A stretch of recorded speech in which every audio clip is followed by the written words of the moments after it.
Hi, my name is Igor Kafetz, and this is the List Building Lifestyle, the only podcast which delivers cutting-edge conversion strategies from the online trenches straight to your earbuds. Download the transcript of today's episode and all future episodes at listbuildinglifestyleshow.com. I also invite you to grab a free copy of the Wealthy List Builder Survival Guide at listbuildinglifestyleshow.com/survival. And now, once again, it's time to claim your list building lifestyle. Welcome back to another edition of the List Building Lifestyle with your host, Igor Kafetz. And today I'm trying something special. I decided to truly live the list building lifestyle.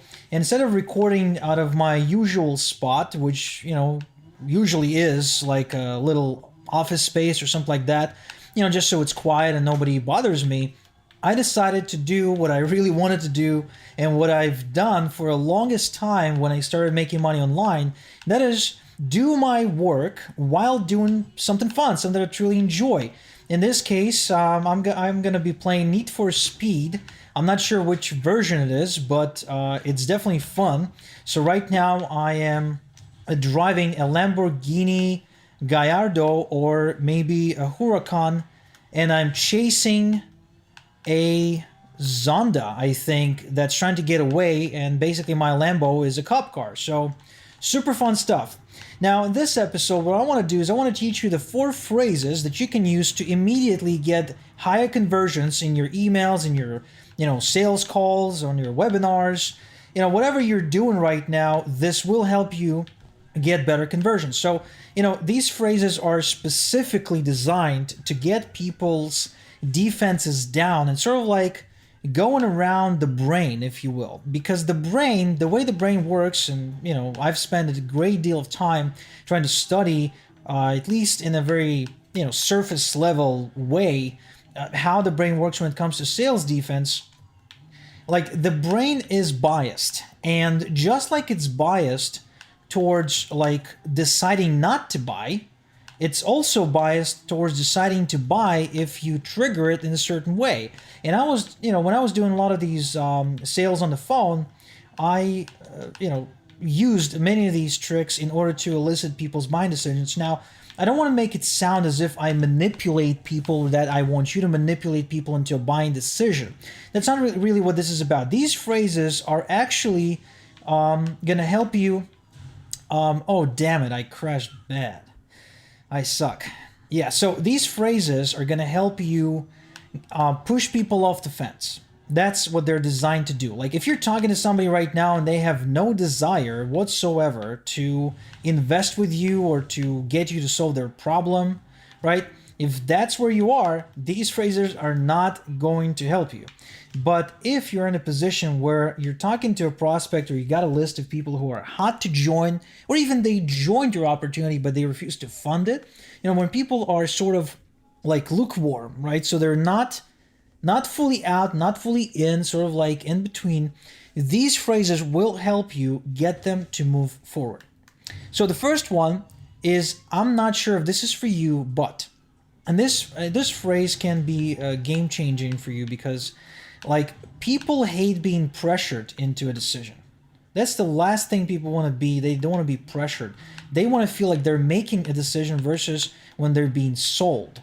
So when you say, I'm not sure if this is for you, but, you're sort of allowing the brain to relax, because the brain immediately gets a permission from you to say no.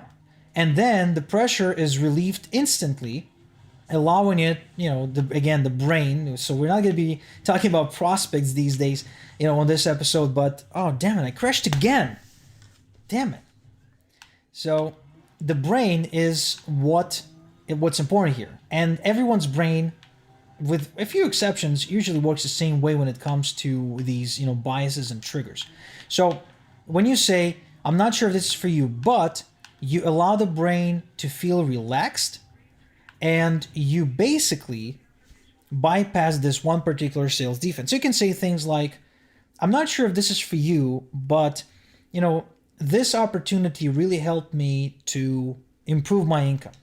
Out of all the opportunities I've ever tried, it was the one that truly clicked for me, And even if it's not for you, I still recommend you take a look, right? So again, you're relieving the prospect of the pressure, and you're making it super easy for them to say yes by simply saying, look, there's no pressure for you to decide. I'm not saying you should join. All you have to do is just go ahead and take a look. That's it, right? No pressure. And by relieving pressure, the prospect is more likely to say yes because their brain doesn't get into that sort of like defense mode, if you will. Now, the next phrase is the one that I've been personally using for years, and I've been using it both in written sales copy, on webinars, in VSLs, on emails, like any media, doesn't matter. You can use this word in, and the word is imagine.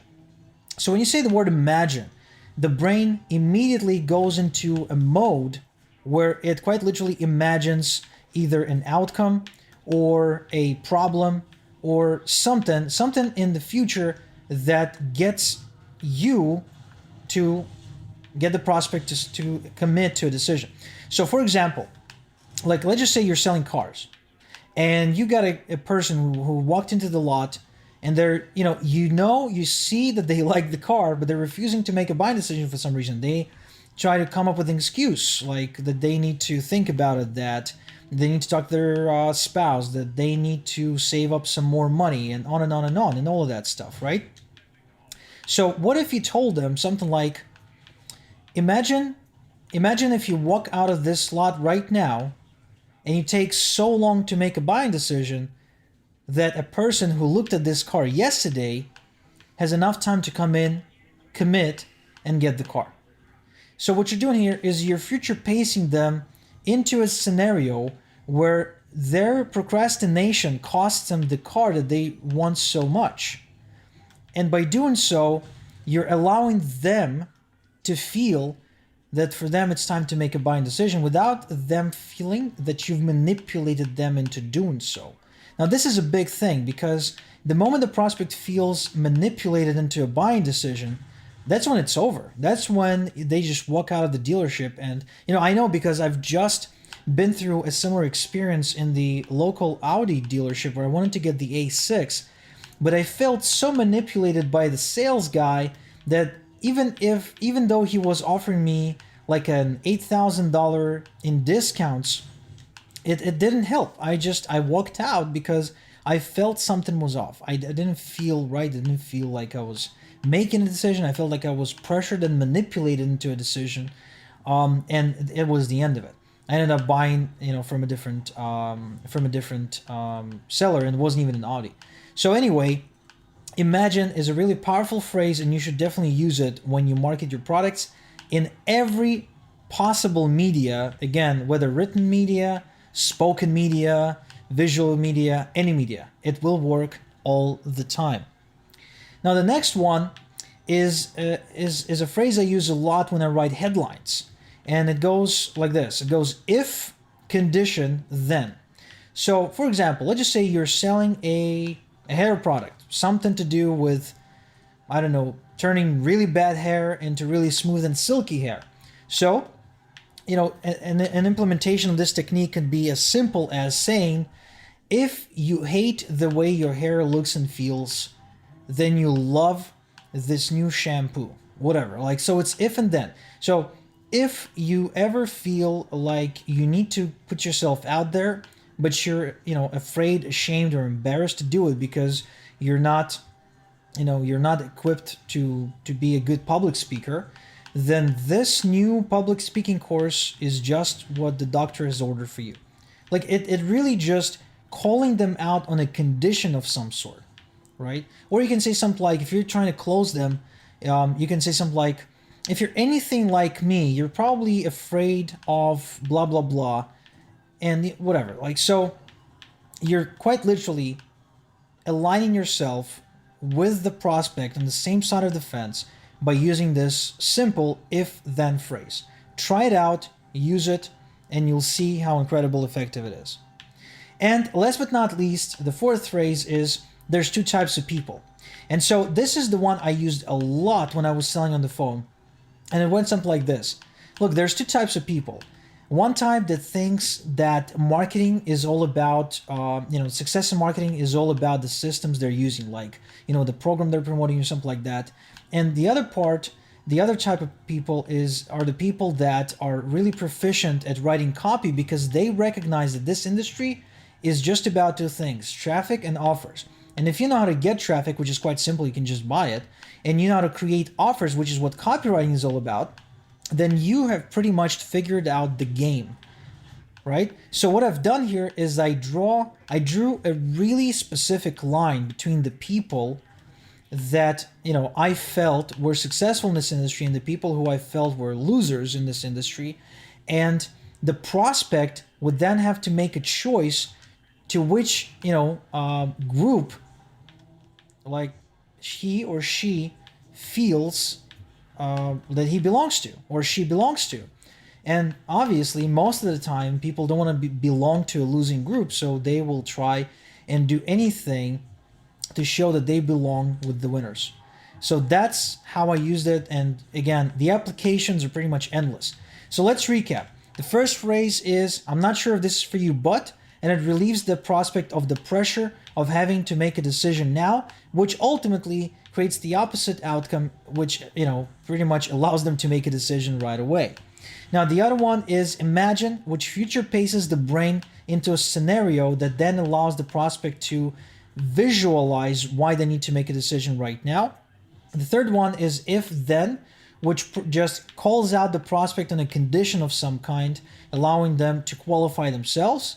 And last but not least is there's two types of people where you draw a clear line between the kind of people you want to be your customers and the kind of people you don't want to be your customers. And by doing so, you're forcing the client to take a stance, to become a part of one of these groups.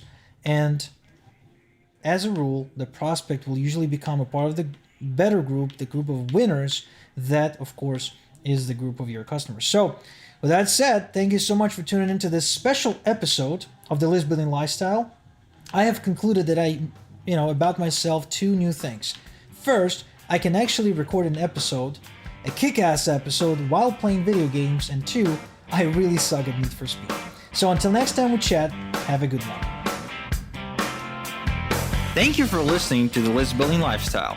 Make sure to subscribe on iTunes or Google Play to never miss an episode. Because who knows, just one conversion tactic we share on the show might double your list and double your business. Download the transcript of today's episode and all future episodes at listbuildinglifestyleshow.com. And don't forget to claim your complimentary copy of the Wealthy List Builder Survival Guide at listbuildinglifestyleshow.com/survival. This is Igor Kafetz, and until next time we talk, have a good one.